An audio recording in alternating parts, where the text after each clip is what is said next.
Hello friends, इस video में हम कृष्णा नदी के बारे में जानेंगे। कृष्णा नदी प्रणाली भारत की प्रमुख और महत्वपूर्ण नदी प्रणाली है। ये कई राज्य से होकर बहती है, भारत के कई राज्यों से बहती है। कृष्णा जल आपूर्ति, बिजली उत्पादन जैसे विभिन्न उद्देश्यों के लिए महत्वपूर्ण है ये नदी। यह नदी 4 राज्यों से होकर गुजरती है, महाराष्ट्र, कर्नाटका, तेलंगाना और आंध्र प्रदेश से होकर गुजरती है कृष्णा नदी। कृष्णा नदी प्रणाली की मुख्य जानकारी देख लेते हैं। सबसे पहले उत्पत्ति देखते हैं। कृष्णा नदी की उत्पत्ति महाराष्ट्र राज्य के पश्चिमी घाट में स्थित महाबलेश्वर के पास कृष्णा कुंड से होती है। इसकी उत्पत्ति कृष्णा नदी की। यह नदी पश्चिमी घाट से बहती हुई दक्षिण पूर्व दिशा की ओर बहती है। कृष्णा नदी जो है वो पश्चिम से पूर्व दिशा की ओर बहती है। इसकी लंबाई देख लेते हैं। कृष्णा नदी की लंबाई लगभग 1400 किलोमीटर है। नदी का मार्ग, यह नदी महाराष्ट्र से शुरू होकर कर्नाटका, तेलंगाना और आंध्र प्रदेश राज्यों से होती हुई बंगाल की खाड़ी में गिरती है कृष्णा नदी। इसकी उपनदियाँ देख लेते हैं। कृष्णा नदी की कई प्रमुख उपनदियाँ हैं। देखिए, पहला है तुंगभद्रा नदी, भीमा नदी, घाट प्रवाह नदी, माल प्रवाह नदी, दिंदी नदी और मूसी। ये सब कृष्णा की सहायक नदी है।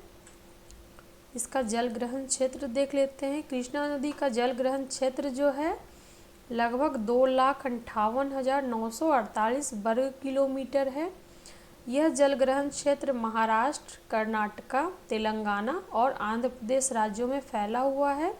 सिंचाई और जल उपयोग, कृष्णा नदी और उसकी उपनदियाँ दक्षिण भारत में कृषि के लिए अत्यंत महत्वपूर्ण है।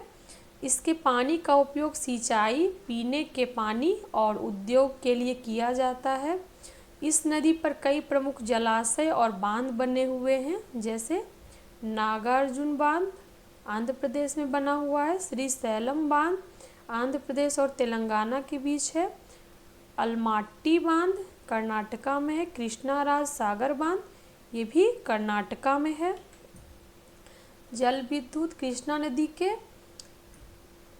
नदी के पानी के वितरण को लेकर महाराष्ट्र, कर्नाटका, तेलंगाना और आंध्र प्रदेश के बीच विवाद होते रहते हैं कृष्णा नदी के जल को लेकर।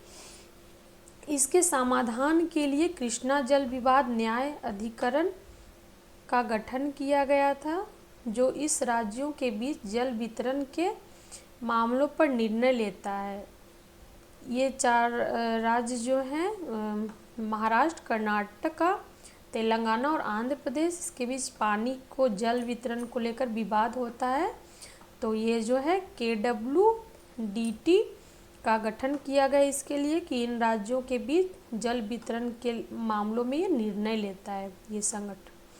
सांस्कृतिक और धार्मिक महत्व देख लेते हैं। कृष्णा नदी का सांस्कृतिक और धार्मिक महत्व भी है। इसके किनारे कई प्राचीन मंदिर और धार्मिक स्थल स्थित हैं, जैसे कि आंध्र प्रदेश में स्थित उप्पलपाडु पक्षी अभयारण्य और अन्य महत्वपूर्ण धार्मिक स्थानों का संबंध इस नदी से है। इसका निष्कर्ष देख लेते हैं। कृष्णा नदी प्रणाली दक्षिण भारत में जल आपूर्ति, कृषि, बिजली उत्पादन और सांस्कृतिक धरोहर के लिए अत्यधिक महत्वपूर्ण है। यह नदी क्षेत्रीय विकास और जीवन यापन के लिए आधार प्रदान करती है, लेकिन इसके पानी का उचित वितरण और संरक्षण भी महत्वपूर्ण मुद्दा है। इसका पानी जो है उसका उचित वितरण चारों राज्यों में, ये भी एक मुद्दा है कि भाई इसका पानी जो है बराबर बराबर चारों राज्य इसका यूज करें। अभी मैप के द्वारा थोड़ा समझ लेते हैं कि यहाँ पे ये देखिए महाराष्ट्र से ये निकलती है, महाबलेश्वर से देखिए होते यहाँ देखिए कि भीमा नदी जो है ये भी महाराष्ट्र से ही निकलती है और ये यहाँ पे आकर कृष्णा नदी में मिल जाती है। ये देखिए एक तुंगभद्रा नदी है, ये भी इधर से आ रही है और यहाँ पे मिल रही है कृष्णा से।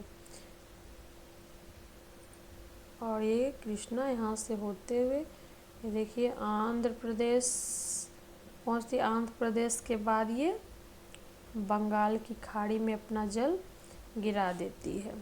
तो कृष्णा नदी के बारे में इतना ही आज की वीडियो में। नेक्स्ट वीडियो हम लाएंगे, तब तक के लिए धन्यवाद।